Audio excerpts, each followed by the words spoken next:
Thousands of people have turned out in Jerusalem for the funerals of 8 students killed in a shooting attack on a Jewish religious school last night.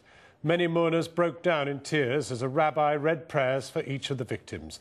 The gunman, who lived in Arab East Jerusalem, was shot dead by an army officer after opening fire with an automatic rifle at students in the school's library. However, there is still confusion over whether the Islamist group Hamas was behind the attack. Our diplomatic correspondent Jonathan Rugman has this report. Death in the library, holy books riddled with bullets, and 8 Jewish students shot dead while working here last night.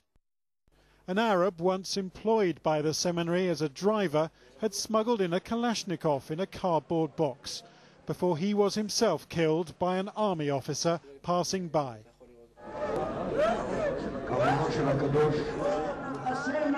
Thousands gathered in Jerusalem today to mourn this, the first major attack on the city in 4 years.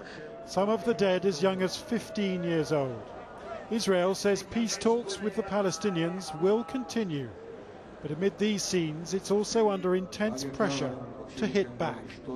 I saw my friends die yesterday evening. We feel the government is not helping us, is not making us feeling secured here in Israel. A short distance across this fractured city and a Hamas flag marks the home of the gunman. His name, Abu Daim. He was just 20. These mourners, like him, East Jerusalem Arabs who live on land occupied by Israel for over 40 years. In Gaza, the Hamas leadership said it blessed last night's attack. One official claimed full responsibility, though another cast doubt on that. And hundreds poured onto the streets in protest at Israeli attacks, which have left almost 130 dead in 10 days.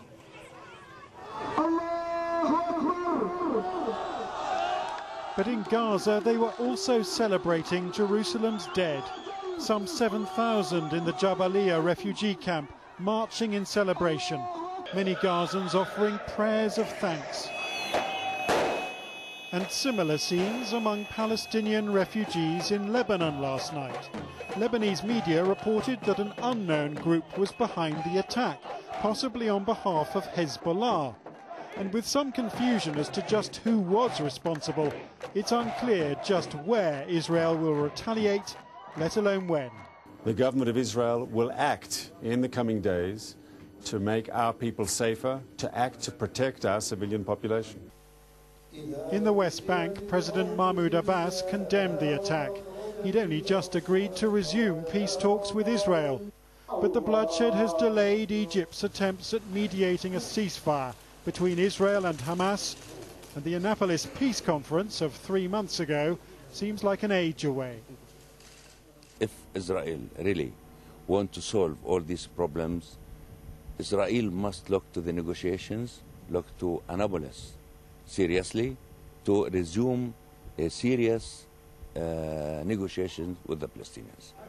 The problem, though, that Arabs and Israelis can't make peace while fighting and grieving at the same time. What's peace talks? They talk and then they send killers? Is that peace talks? Will anybody open their eyes and see that this isn't happening?